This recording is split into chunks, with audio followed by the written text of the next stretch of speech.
आइए सुनते हैं ममता कालिया जी की कहानी हिंदी वाले। मई का महीना यानी बैसाख। दिल्ली की सड़कों पर पीली आंधी चल रही है। टीका लगवाने का निर्धारित समय है दोपहर 2 से 4। हमें येलो फीवर का टीका लगवाना है। होटल के ठंडे कमरे से निकलने की इच्छा नहीं हो रही है, पर जाना तो पड़ेगा ना। दिल्ली नगर निगम के अंतर्राष्ट्रीय टीका केंद्र पर पहुंचना है। मंदिर मार्ग पर लू और धूल के थपेड़े झेलते हुए गंतव्य पर पहुंचते हैं। रवि, बेचैन युवा कलाकार, मुकेश और मैं। अभी थोड़ी देर पहले खाने के समय मुकेश ने अपनी जैकेट की दोनों जेबें पलटकर दिखा दी थी। चंद टूटे हुए सपनों के सिवा मेरे पास कुछ भी नहीं है, कोई नहीं। ये सुनते ही हम पर उसके संरक्षण का नशा तारी हो गया। उसे साथ लेकर हम रवाना हो गए। हमारा निवेदन सुनते ही प्रभारी डॉक्टर गर्दन दाएं बाएं हिलाता है। नहीं लग सकता, बिल्कुल नहीं, वापस जाइए। हम एक साथ अपने सारे नियमों और दस्तावेजों का वज्र उसके ऊपर गिराते हैं। ये देखिए, विदेश मंत्रालय का ये पत्र, ये हमारा पासपोर्ट और ये निर्देश पुस्तिका। डॉक्टर कुछ नहीं देखता, वो एक रजिस्टर देखने लगता है। तभी उसका फ़ोन बजता है। वो हलो हलो कहता है। कोई जवाब न मिलने पर वो अपना मोबाइल खोलकर चिप को रुमाल से रगड़ने लगता है। उसके पास 2 कर्मचारी खड़े हैं। वो डॉक्टर के समर्थन में हमें तखलिया का इशारा करते हैं। शनिवार को आइए, वो कहते हैं। ऐसा कैसे हो सकता है? हमें तो आज वापस जाना है, टिकटें ले रखी हैं। कितने लोग हैं आप? 3। हम तीनों के ऊपर उंगली रखते हैं।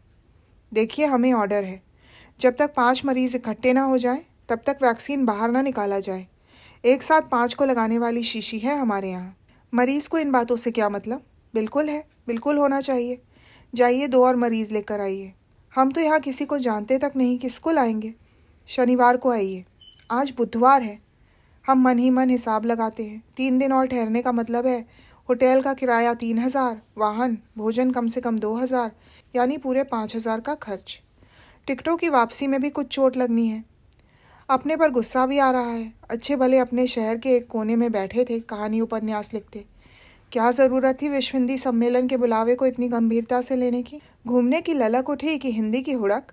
नीयत हमारी भी नीक नहीं थी। हम भली भांति जानते थे कि यहाँ से उड़कर सूरीनाम जाकर हाय हाय हिंदी चिल्लाने से हिंदी का कोई कल्याण नहीं होगा। हिंदी को अभी तक हम अपने ही देश में राष्ट्रभाषा घोषित नहीं करवा पाए, तो विश्व भाषा किस दम पर बनवाएंगे? पर नहीं, दक्षिण अमेरिका घूमने का मौका कब कब मिलता है, सोचकर लपक लिया और अब दिल्ली की धूल, धूप, गर्मी और लू के थपेड़े झेल रहे हैं। सूरीनाम जाने के लिए येलो फीवर का टीका लगवाना अनिवार्य है। इसीलिए तो इन धूर्त डॉक्टर और कंपाउंडरों के चंगुल में फंसे हैं, जो इस वक्त अपनी उंगलियां चटकाते हुए उठने की मुद्रा में हैं। हम कुछ आजिजी से कहते हैं, देखिए, सैकड़ों लेखकों को सूरीनाम जाना है।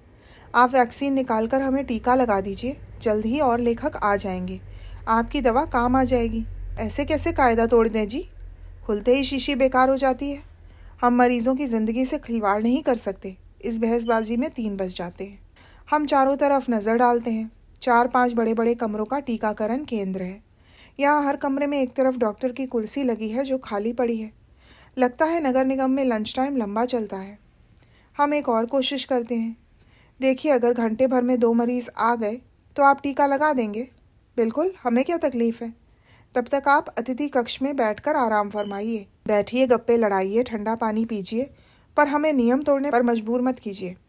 मैं कहती हूँ, ये नियम इतने अजीब क्यों हैं? और अगर ऐसे ही हैं तो इनकी जानकारी निर्देश पुस्तिका में क्यों नहीं है? डॉक्टर उठकर चल देता है। कर्मचारी जवाब देता है, देखिए, हर टीके का अलग नियम है। फिर जिन्हें मुफ्त टीके लगवाने होते हैं वो लोग तसल्ली से आते हैं। अन्य कमरों की तरह इस कमरे में भी सन्नाटा हो जाता है। हम अपनी गुजारिश सरकार की जगह भगवान से करने लगते हैं। हे भगवान, 2 मरीज और भेज दो जिन्हें येलो फीवर का ही टीका लगवाना हो। धड़कते दिल से हम अतिथि कक्ष में चले जाते हैं। वहाँ का फर्श जगमगा रहा है। इतना सफ़ेद संगमरमर ताजमहल का भी नहीं है। मेरी नज़र अपनी धूल समी बदरंगी बाटा की चप्पलों पर पड़ती है और मैं मन ही मन फर्श के नाम एक क्षमा याचना प्रसारित करती हूँ। फर्श ऐसा चमक रहा है कि हम तीनों के अक्स उस पर झिलमिला रहे हैं। मैं छत की तरफ देखती हूँ। कहाँ से आ रही है ये चांदनी? छत पर उतना ही साफ सफ़ेद रोगन है। कमरे में 2 एसी लगे हैं। 2 कर्मचारी हमारे बगल के सोफे पर बैठ जाते हैं, बल्कि पसर जाते हैं। कहाँ से आए हैं? एक हमदर्दी से पूछता है। इलाहाबाद से। बड़ी दूर है। कब वापस जाना है? अरे आज ही, 9:30 बजे की गाड़ी है। पर आपके 2 मरीज़ तो आए ही नहीं, टीका कैसे लगा? दूसरा कर्मचारी थोड़ा सक्रिय होता है। बड़े सख्त हैं डॉक्टर साहब, सवेरे यशवंत सिन्हा का फ़ोन आया, उन्हें भी यही लगवाना था, येलो फीवर का टीका। डॉक्टर साहब ने साफ मना कर दिया। क्यों? वही बात, 5 मरीज इकट्ठे हुए बगैर टीका नहीं लगता। यशवंत सिन्हा क्या बोले? क्या बोलते, फ़ोन रख दिया। येलो फीवर की बात है, मलेरिया ओलेरिया तो किसी को लगवा दें, पर येलो फीवर वाला कहाँ मिलेगा। मुकेश को तैश आता है, वो पैर पटक कर कहता है, to hell with Hindi conference, let's go back. एक कर्मचारी उसे मुस्कुराकर देखता है। झल्लाने की कौन बात है जी, आप 3 लोग हों, खाली 2 की बात ही तो है ना। हम चकराते हैं, फाटक की ओर अपने चश्मे घुमाते हैं। शायद इन्हें 2 लोग आते दिख रहे हों। ऐसा है, आप 5 की फ़ीस जमा कर दो, मैं डॉक्टर साहब को समझा लेता हूँ। टीकाकरण की फ़ीस प्रति व्यक्ति 150 रुपये है। हमें सीधे सीधे 300 रुपये ज़्यादा देने होंगे। मामला 450 से 750 पर पहुँच रहा है। रवि तो इस झमेले में से भाग निकलने का रास्ता ढूंढ ही रहे हैं। वो कहते हैं, हटाओ, जाना कैंसिल करते हैं, वैसे भी 4 बजने वाले हैं, मैं भी प्रतिद्वंदी बनती हूँ। डॉक्टर भी अपनी जगह पर नहीं है। कर्मचारी कहता है, डॉक्टर साहब को हम बुला देंगे, पर अब तो 4 बज गए। 100 रुपया और भर दीजिए, कागज़ पर 350 लिख देते हैं। यहाँ आकर जान ऐसी फंसी है जैसे उंगली में बाँस की फांस। जाना कैंसिल करते हैं तो हमारे इरादों का जो होगा सो होगा, दोस्तों के दिल ज़्यादा टूट जाएंगे। एक बार फिर वो लानतें भेजेंगे और हमें आलसी, बहानेबाज और लबड़ घोंघो ठहराएंगे। मुकेश में धैर्य नहीं है, बताइए क्या करना है। रवि अपने आप से अंदर ही अंदर लड़ भिड़ रहे हैं। मेरे अंदर धैर्य कहाँ, पट से बोल पड़ती हूँ, रिश्वत तो हमने कभी दी नहीं, न देंगे।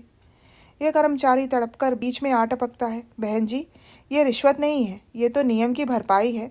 नियम भी बचा रहे हैं, आपका काम भी हो जाए। जैसे तैसे रुपए निकालकर उसे दिए जाते हैं। कर्मचारी मुस्तैद हो उठता है। मुकेश से कहता है, आप बाहर जाकर यादव मेडिकल स्टोर से 3 डेस्पोवेन सुई लेते आइए। मुकेश बाहर लपकता है। कर्मचारी हमें लेकर दवाखाने में आ जाता है, जैसे कोई विद्युत तरंग सबको संचालित किए दे रही है। डॉक्टर अपने परामर्श कक्ष में बैठ गया है। नर्स फ्रीज़र से गुलाबी रंग की शीशी निकाल रही है। कर्मचारी 3 लंबे पीले कागज़ों पर टीकाकरण केंद्र के ठप्पे लगा रहा है। टीके के बाद बुखार आएगा, मैं डरती हूँ। बिल्कुल नहीं, पता भी नहीं चलेगा, बस जैसे चींटी काटती है ऐसा लगेगा। नर्स का स्पर्श बड़ा हल्का और नरम है। मुकेश सुई लगवाकर बहादुरी से कहता है, अरे कुछ हुआ ही नहीं। रवि भी लगवा लेते हैं। मैं अभी भी विदक रही हूँ। अतिथि कक्ष वाला कर्मचारी आकर रवि से कहता है, ये बहुत डरती हैं सुई लगवाने से। अरे आप 300 और जमा कर दें, हम इन्हें ऐसे ही पीला कागज़ दे देंगे। अब आपका काम तो निपटना चाहिए ना। रवि सख्ती से एक बार मुझे देखते हैं, एक बार उसे। वो तो नहीं डरता, मैं ही डर जाती हूँ। डरते डरते बाह आगे कर देती हूँ। नर्स वाकई सिद्धहस्त है। सुई लगने में न दर्द होता है न आह निकलती है। वाह, कितना दिव्य जीवन है। हम समय पर प्रयागराज एक्सप्रेस पकड़ लेते हैं। स्टेशन आते समय न टैक्सी वाले से झड़प होती है न कुली से। एकदम कायदे से गाड़ी में बैठ जाते हैं। रात में चैन की नींद सोते हैं, सुबह अपना शहर। 3 दिन बाद लौटे हैं, पर महसूस हो रहा है जैसे 3 महीने लगे हों। हम घर की एक एक चीज़ छूकर देखते हैं। ये पौधे सूखे क्यों पड़े हैं? क्या पाइप चोरी हो गया? पेपर वाले ने स्टेट्समैन और जागरण देने शुरू कर दिए। हमसे पूछना तो चाहिए। मन्नू घर को वापस पटरी पर लाने के लिए सब झमेलों में फंसता रहा। घर संवारने के बाद किताबें संभाली, विश्व सम्मेलन में पढ़े जाने वाला आलेख तैयार किया। किलो हफ्ता तो बीत ही गया।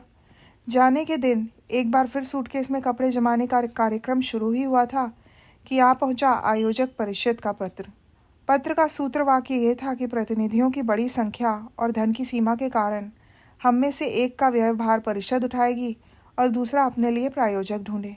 इस चिट्ठी की लटपट भाषा और अटपटा आशय समझने के साथ ही मैं अपनी असल दुनिया में लौट आई। मैंने सूटकेस से अपने कपड़े निकालकर रवि के कपड़े उसमें जमा दिए।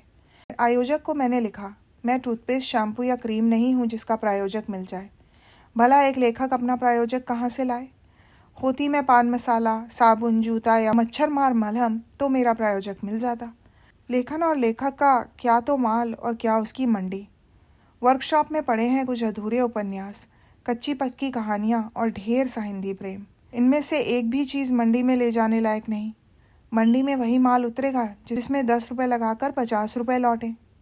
ज़्यादा देर अफसोस कायम नहीं रहा। 2-3 अखबार पढ़े, 2 प्याले चाय पी और टीवी के आगे एक दिनी क्रिकेट मैच देखने जम गई। अपने ठंडे कमरे में नरम बिस्तर पर पड़े पड़े क्रिकेट के छक्के चौके ऐसे तरंग दे रहे थे जैसे सचिन राहुल नहीं, मैं हूँ बल्लेबाज। टीवी पर मैच को इतना जानदार बना दिया जाता है। याद आए इंदौर के वो दिन जब हम क्रिकेट मैच को सजीव देखते थे। आधे समय तो समझ ही नहीं आता था कि पिच पर हो क्या रहा है। ऊपर से कड़ी धूप और प्यास की मार। अब कितना चैन है, कोई अच्छा शॉट लगाया कि कैमरा 6 कोनों से उसे दिखाएगा। हंगामे की तरह अचानक लखनऊ से श्रावणी और मुकुल पधार गए। गर्मी में ड्राइव करके 200 मील तय करने में दोनों के चेहरे बंदर की तरह लाल हो रहे थे। देखा पति को परदेश भेजकर ऐश की जा रही है, नहाई भी नहीं क्या? नहाते ही छुट्टी नष्ट हो जाती है। खट, मुकुल ने टीवी बंद किया। मैं मैच देख रही हूँ, मैंने ऐतराज़ किया। हमारे जाने के बाद देखना। मैच क्या, तुम विज्ञापन देख रही हो। एक एक शॉट के इतने प्रायोजक। मैंने टीवी फिर चला दिया और आवाज़ गायब कर दी। अब दृश्य थे, बस आवाज़ नहीं। खिलाड़ी खेल रहे थे, उनके साथ साथ सिगरेट, शराब, पान मसाला, कॉन्डम, बिस्किट और शीतल पेय भी खेल रहे थे। नहीं, ये खेल रहे थे, वो खिला रहे थे। श्रावणी को देखकर मुकुल ने कहा, तुम तो क्रिकेट मैच नहीं देख रही हो, कुछ खिलाओ, चाय पिलाओ तो पता चले अपने दोस्त के घर आए हैं। फिर मुकुल ने मेरी तरफ मुड़कर कहा, पता है कल कॉलेज में क्या हुआ? क्या हुआ?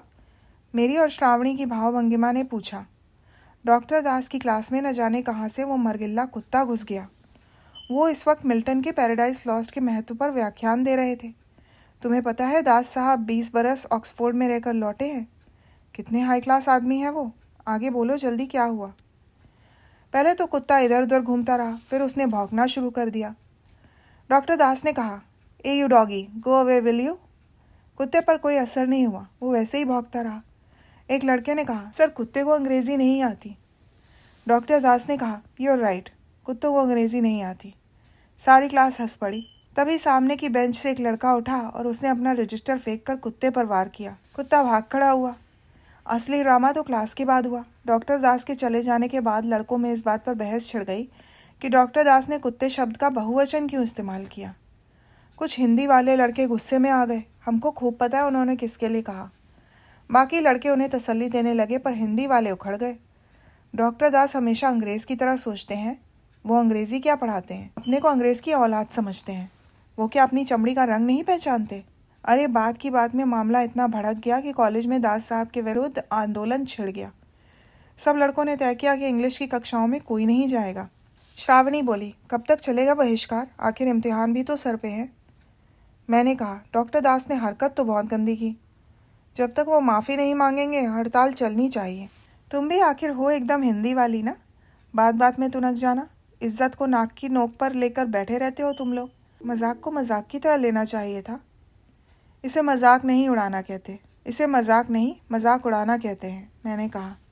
अच्छा गोली मारो कॉलेज को। ये बताओ रवि चले गए, तुम क्यों नहीं गई सूरीनाम?